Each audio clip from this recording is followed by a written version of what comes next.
Hello बेटा, अज आप नवा चैप्टर शुरू करते हैं। Unit 3 classification of elements and periodicity in properties. ठीक है, हुण इहदे विच आपां क्लासिफिकेशन कीती है एलीमेंट्स की। सब तो पहला क्वेश्चन आता है कि why do we need to classify elements. सानू क्लासीफाई करने की जरूरत क्यों पई। ठीक है, तो की है कि हुण जिहड़े एलीमेंट्स है 118 एलीमेंट्स है जिहड़े वो हुण तक हैगे है, जिन्हां दी डिस्कवरी हो चुकी है। क्योंकि जिहड़े बाद विच डिस्कवर होए सारे मैन मेड है, पहला नैचुरल एलीमेंट्स सी सारे। ठीक है, हुण इन्हां नूं सारिआं नूं इंडिविजुअली स्टडी करना ते उन्हां दे कंपाउंड्स नूं, सारे एलीमेंट्स नूं ते उन्हां दे कंपाउंड की है उन्हां दे बेटे अनकाउंटेबल, मतलब इन्ने ज़्यादा कंपाउंड्स है, उन्होंने सारे इंडिविजुअली स्टडी करना की है बहुत मुश्किल है। तो इस प्रॉब्लम को सॉल्व करने वास्ते साइंटिस्ट है जोड़े उन्होंने की सोचा कि कोई सिस्टमैटिक वे होना चाहिए जिहदे नाल असीं कि एलीमेंट्स को क्लासीफाई कर सकीए। जिवें एक शॉप ते कोई शॉपकीपर है, हरेक समान नूं अपने नूं की करदा है उन्होंने प्रॉपर्टीज़ वाइज। सोप्स एक थां ते रखियां, खाण वाला समान एक रखिया, दालां एक थां ते रखियां, चीनी एक थां ते रखिया, नमक एक थां है, उन्होंने लभन की लोड़ नहीं पैंदी, उन्होंने पता होंदा कित्थे किहड़ी चीज़ पई है। इस तरह पीरियोडिक टेबल के विच भी बेटे एलीमेंट्स नूं उन्हां दियां प्रॉपर्टी के अकॉर्डिंग्स, उन्हां दियां प्रॉपर्टीज़ के अकॉर्डिंग अरेंज किया गया। ठीक है, ये वास्ते बेटे जिहड़े शुरू के विच बहुत सारियां इहदे विच इन्हें डिस्कवरीज हुई, किसी ने कुछ किया किसी ने कुछ किया, पर जिहड़ा मेन क्रेडिट है ना वो जाता है मैंडलीव ने जिहड़ा जिन्हें कि पहले बारी पीरियोडिक टेबल दिता सी, जिन्हें मेन स्केल्टन बनाया पीरियोडिक टेबल का, जिहड़ा कि हुण भी चलता है। जिहड़ा हुण साडा स्केल्टन है ना, long form of periodic table है, सॉरी, वो हुण भी उहदा स्केल्टन वही है, ढांचा उहदा हुण भी वही है जो मैंडलीव ने बनाया सी। ठीक है, तो मैंडलीव ने जिहड़ा इसे करके मैंडलीव नूं फादर ऑफ पीरियोडिक टेबल कहा जाता है, उन्होंने फादर ऑफ पीरियोडिक टेबल कहते हैं, क्योंकि उन्हें जिहड़ा टेबल बनाया सी उन्हें पहली बारी टेबल बनाया सी जिहड़ा कि हुण तक भी उहदा अरेंजमेंट है जिहड़ा वो चलदा है। तो पीरियोडिक टेबल किहनूं किहा बेटे आपां, the arrangement of the known elements in certain groups. जिहड़े नोन एलीमेंट्स क्यों किहा, जदों उदों जिन्ने एलीमेंट्स बराबर सी उदों तकरीबन 60 एलीमेंट्स सी जिहड़े उन्हें अरेंज कीते सी in certain groups in such a way so that the elements with similar properties are grouped together। इनू असी पीरियोडिक टेबल कहते हैं कि पीरियोडिक टेबल की है बेटे कि एलीमेंट्स को असी इस तरह नाल ग्रुप्स के विच अरेंज कर दईए कि जिहड़े इक्को जिहा प्रॉपर्टी वाले सिमिलर प्रॉपर्टीज़ वाले जिहड़े एलीमेंट्स है वो इक्को ग्रुप के विच आ जाण, सेम ग्रुप के विच आ जाण। ठीक है, हुण पहला आपां बेटे पढ़ते हैं मैंडलीव का पीरियोडिक टेबल। मैंडलीव ने अपना पीरियोडिक टेबल की दिता सी, उन्हें की किया बेटे बहुत सारे एलीमेंट्स दियां कैमिकल प्रॉपर्टीज़ उन्होंने स्टडी किया।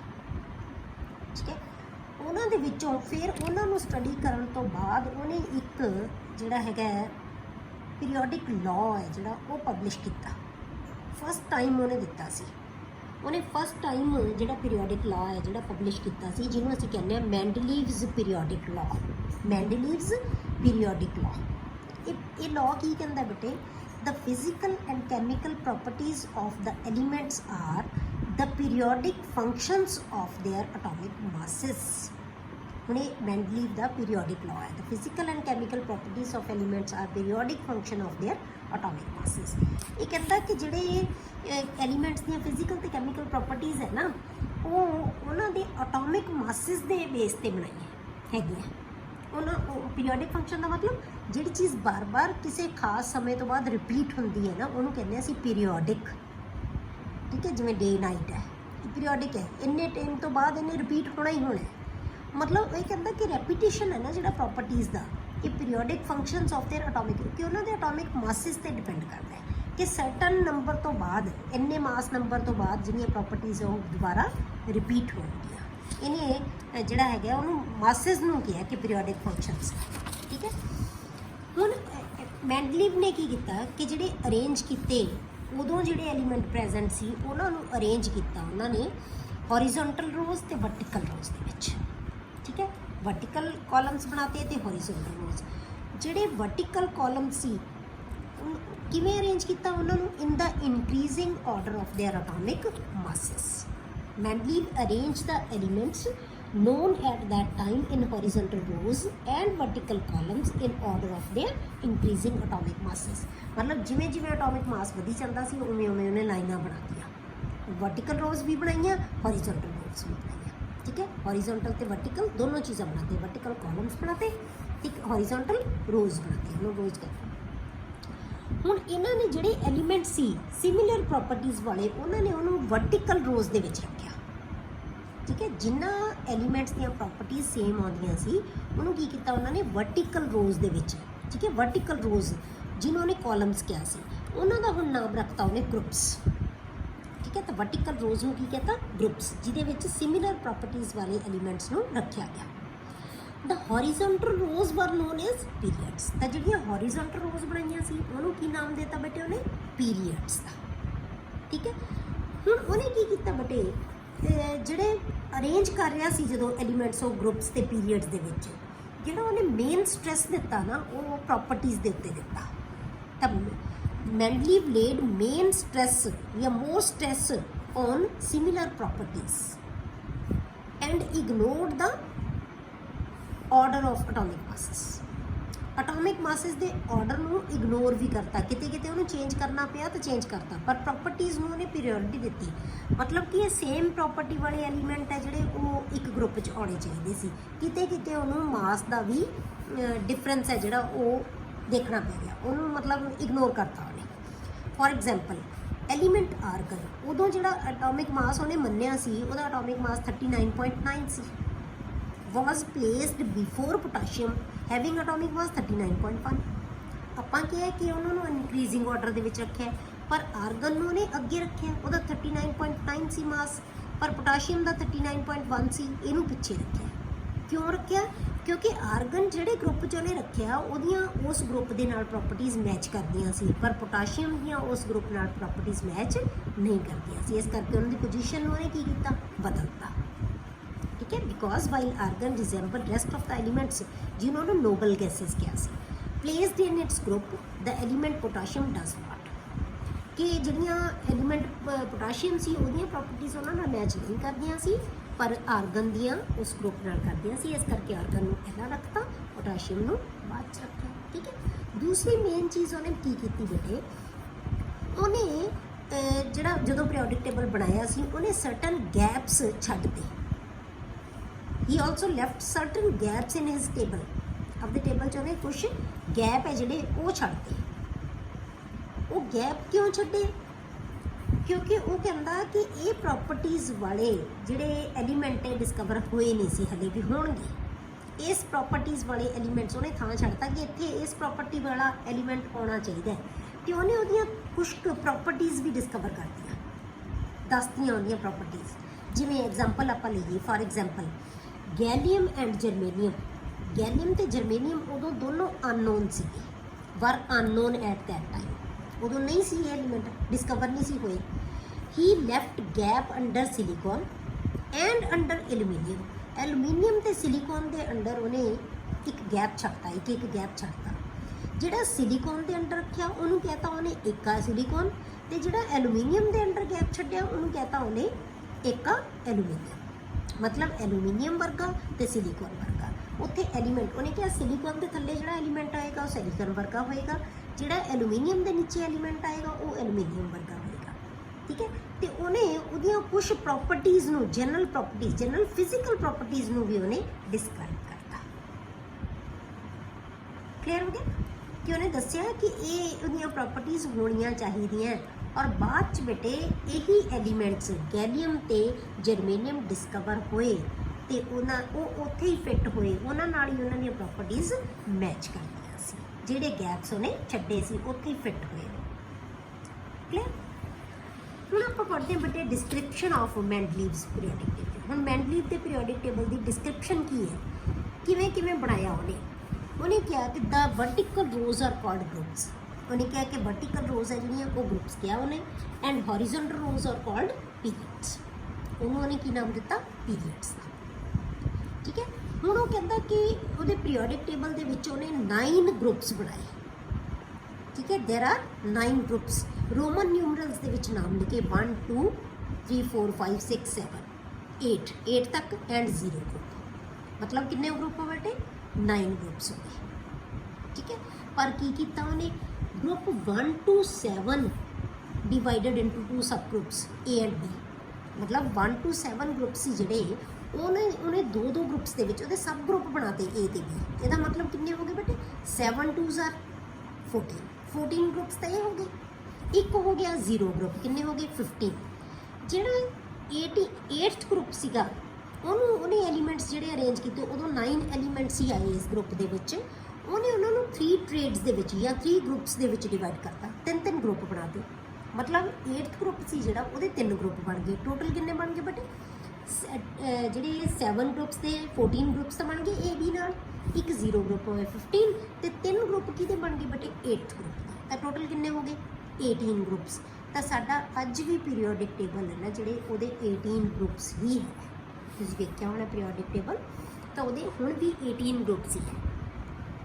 ਠੀਕ ਹੈ, ਦੂਸਰੀ ਅਗਲਾ ਚੀਜ਼ ਉਹਨੇ ਕੀ ਕਿਹਾ देयर आर 7 ਪੀਰੀਅਡਸ। ਤਾਂ ਉਹਦੇ ਪੀਰੀਓਡਿਕ ਟੇਬਲ ਜਿਹੜਾ ਬਣਾਇਆ ਸੀ ਨਾ ਬੇਟੇ ਉਹਦੇ ਕਿੰਨੇ ਸੀ 7 ਪੀਰੀਅਡਸ ਉਹਨੇ ਕਿਹਾ ਕਿ ਜਿਹੜੇ ਪੀਰੀਅਡ ਸੀ ਉਹਦੇ ਜਿਹੜੇ ਉਹ ਕਿੰਨੇ ਸੀ 7 ਸੀ। ਠੀਕ ਹੈ, ਜਦੋਂ ਮੈਂਡਲੀਵ ਨੇ ਪੀਰੀਓਡਿਕ ਟੇਬਲ ਬਣਾਇਆ ਸੀ ਨਾ ਉਹਦੇ ਜਿਹੜਾ ਟੇਬਲ ਸੀ ਉਹਦੇ ਜਦੋਂ ਡਿਸਕਵਰ ਹੋਏ ਸੀ ਉਦੋਂ ਤਕਰੀਬਨ 60 ਐਲੀਮੈਂਟਸ ਸੀ ਜਿਨ੍ਹਾਂ ਨੂੰ ਉਹਨੇ ਅਰੇਂਜ ਕੀਤਾ।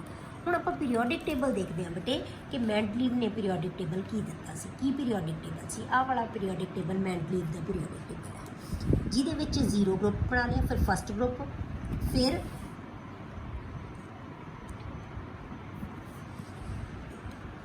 ਕੀ ਹੈ ਪਹਿਲਾ ਕੀ ਹੈ 0 ਗਰੁੱਪ, ਫਿਰ ਕੀ ਆ ਗਿਆ ਬੇਟੇ ਫਸਟ ਗਰੁੱਪ, ਫਿਰ ਸੈਕੰਡ, ਫਿਰ ਥਰਡ, ਫਿਰ ਫੋਰਥ, ਫਿਰ ਫਿਫਥ, ਫਿਰ ਸਿਕਸਥ, ਫਿਰ ਠੀਕ ਹੈ 8th ਤੱਕ ਆ ਗਏ।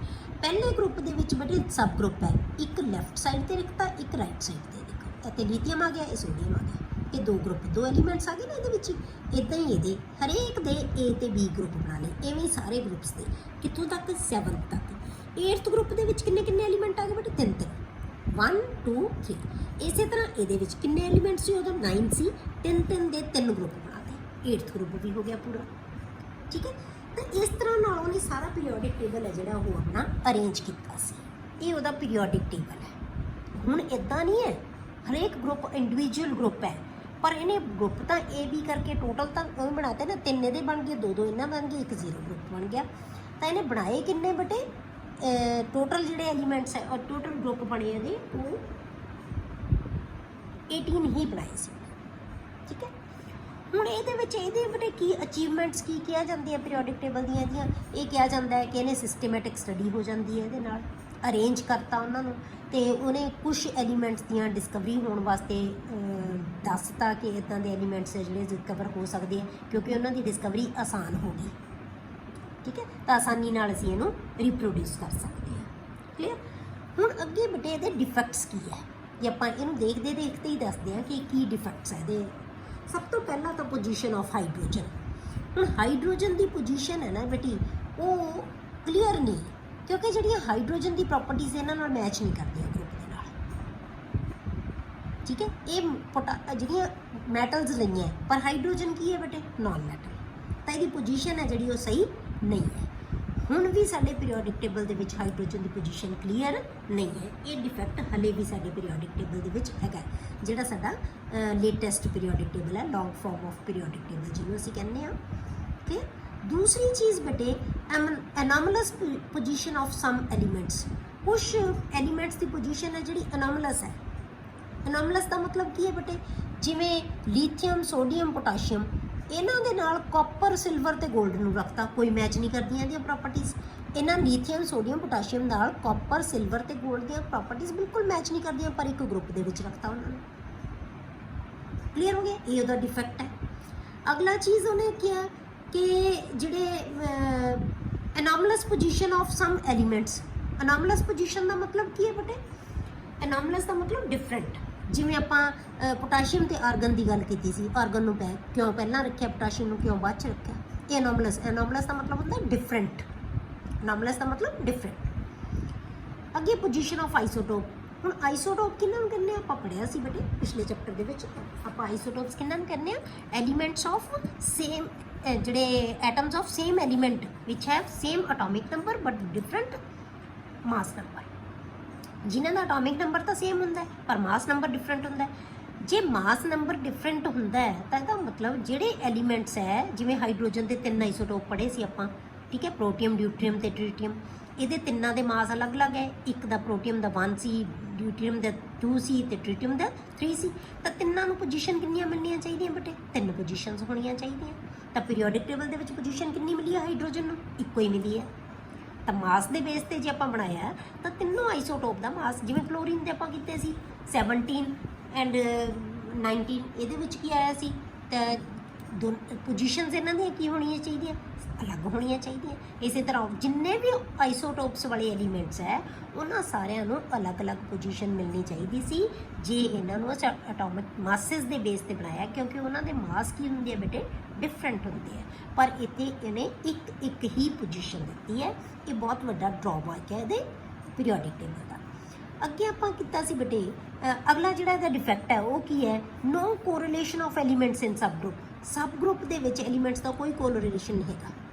ਸੇਮ ਪ੍ਰੋਪਰਟੀਜ਼ ਵਾਲੇ ਗਰੁੱਪ ਜਿਹੜੇ ਐਲੀਮੈਂਟਸ ਹੈ ਉਹਨਾਂ ਨੂੰ ਅਲੱਗ-ਅਲੱਗ ਰੱਖਿਆ ਪਿਆ, ਜਿਵੇਂ ਕਾਪਰ ਹੈ, ਜਿਵੇਂ ਆਪਾਂ ਕਾਪਰ ਲੈ ਲਈਏ, ਮਰਕਰੀ ਲੈ ਲਈਏ, ਉਹਨਾਂ ਦੀਆਂ ਪ੍ਰੋਪਰਟੀਜ਼ ਕੀ ਹੈ ਬੇਟੇ? ਸੇਮ ਹੈ, ਪਰ ਇਹਨਾਂ ਦਾ ਗਰੁੱਪ ਕੀ ਕਰਤਾ? ਡਿਫਰੈਂਟ ਕਰਤਾ ਇਹਨੇ।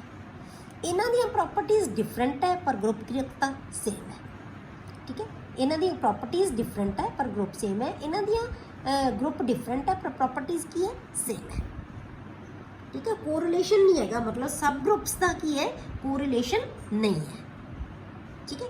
ਤਾਂ different groups have similar elements. ਅਲੱਗ-ਅਲੱਗ ਗਰੁੱਪ ਦੇ ਵਿੱਚ ਤਾਂ ਸੇਮ ਹੀ ਆਪਾਂ ਹੁਣੇ ਦੱਸਤਾ ਕਿ ਅਲੱਗ-ਅਲੱਗ ਗਰੁੱਪ ਦੇ ਵਿੱਚ ਸੇਮ ਐਲੀਮੈਂਟਸ ਰੱਖੇ ਹੋਏ ਆ, ਠੀਕ ਹੈ। ਡਿਫਰੈਂਟ ਗਰੁੱਪਸ ਦੇ ਵਿੱਚ ਸਿਮਿਲਰ ਐਲੀਮੈਂਟਸ ਰੱਖੇ ਹੋਏ ਆ। ਅੱਗੇ ਪੋਜੀਸ਼ਨ ਆਫ ਲੈਂਥਾਨੋਇਡਸ ਐਂਡ ਐਕਟੀਨੋਇਡਸ, ਜਿਵੇਂ ਆਪਾਂ ਕਹਿਤਾ ਕਿ ਗਰੁੱਪ ਦੇ ਵਿੱਚ ਜਿਹੜੇ ਹੈਗੇ ਆ ਲੈਂਥਾਨੋਇਡਸ ਤੇ ਐਕਟੀਨੋਇਡਸ, ਮਤਲਬ ਕਿ ਜਿਹੜੇ ਸਾਡੇ ਹੁਣ ਵੀ ਪੀਰੀਓਡਿਕ ਟੇਬਲ 7th ਦੇ ਵਿੱਚ ਜਿਹੜੇ ਰੱਖੇ ਹੋਏ ਆ ਨਾ ਐਲੀਮੈਂਟਸ, ਉਹਨਾਂ ਨੂੰ ਅਸੀਂ ਲੈਂਥਾਨੋਇਡਸ ਤੇ ਐਕਟੀਨੋਇਡਸ ਕਹਿੰਦੇ ਆ। ਇਹ ਤੁਹਾਨੂੰ ਹਾਲੇ ਨਹੀਂ ਕਲੀਅਰ ਹੋਏਗਾ, ਜਦੋਂ ਅੱਗੇ ਆਪਾਂ ਪੀਰੀਓਡਿਕ ਟੇਬਲ ਪੜਾਂਗੇ ਉਦੋਂ। ਇਹਦੇ ਤਾਂ ਬਹੁਤ ਥੋੜੇ ਜਿਹੇ ਐਲੀਮੈਂਟਸ ਸੀ ਉਦੋਂ ਬੇਟੇ ਜਿਹੜੇ ਆਏ ਹੋਏ ਸੀ ਇਹਨਾਂ ਦੇ ਵਿੱਚ, ਜਿਵੇਂ ਰੇਡੀਅਮ ਆ ਗਿਆ, ਠੀਕ ਹੈ, ਯੂਰੇਨੀਅਮ ਆ ਗਿਆ। ਇਹ ਐਲੀਮੈਂਟਸ ਆਉਂਦੇ ਆ ਇਹਨਾਂ ਗਰੁੱਪ ਦੇ ਵਿੱਚ। ਇਹਨਾਂ ਗਰੁੱਪ ਨੂੰ ਪੀਰੀਓਡਿਕ ਟੇਬਲ ਦੇ ਵਿੱਚ ਹੀ ਐਡ ਕਰਨਾ ਚਾਹੀਦਾ ਸੀ, ਪਰ ਇਹਦੀਆਂ ਪੋਜੀਸ਼ਨਸ ਤੁਸੀਂ ਦੇਖਿਆ ਹੋਊਗਾ ਪੀਰੀਓਡਿਕ ਟੇਬਲ, ਤਾਂ 2 ਲਾਈਨਾਂ ਸਾਡੀਆਂ ਅਲੱਗ ਬਣੀਆਂ ਹੋਈਆਂ, ਤਾਂ ਇਹਨਾਂ ਦੀ ਪੋਜੀਸ਼ਨ ਹੈ ਜਿਹੜੀ ਉਹ ਕਲੀਅਰ ਨਹੀਂ ਹੈਗੀ। ਅੱਗੇ ਬੇਟੇ ਕਾਜ਼ ਆਫ ਪੀਰੀਓਡਿਸਿਟੀ।